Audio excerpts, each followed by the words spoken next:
እኔ ድንግል ማርያም ወዳለችበት የሚመሩኝ እግሮች ያማሩ ናቸው። ድንግል ማርያም ወዳለችበት የሚጠቁሙኝ ጣቶች የተባረኩ ናቸው። ስለ ማርያም የሚነግሩኝ አንደበቶች የጻፉ ጣቶች የነ አባ ጊዮርጊስ የነ ቅዱስ ኤፍሬም አንደበቶች ብሩካን ናቸው። እነሱንም ራሱ ጸቃዊ ውህዝም ከናፍርኪ ብለን ማመስገን አለብን። አንደበትሽ ማር ይፈሳል እና አንደበቷ የጣፈጠ ልቅም ያለች እንዳለና ደካማ ሆነብኝ ቃል ሁሉ ነገር ያላት ማዛፏ ከመኮል ካንደበቷ የሚወጣው ቃል እንደንኮይ የሚጣፍጥ ማርልኝ ከሚል ነገር አንድ ክፉ ነገር ወጥቷት የማያውቅ እንደሷ ያለ ማንም የለም። እውነት እንዴ እግዚአብሔር በምድር ላይ ከፍ አድርጎ በቤተ ክርስቲያን ያበራልኝ መቅረዝ እሷ ናት።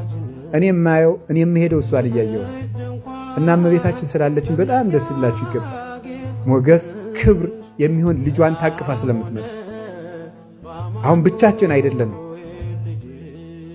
በቃ ምሕረት አገኛለሁ ብለን ካሰብ እኔ ድንግል ማርያም በማሰብ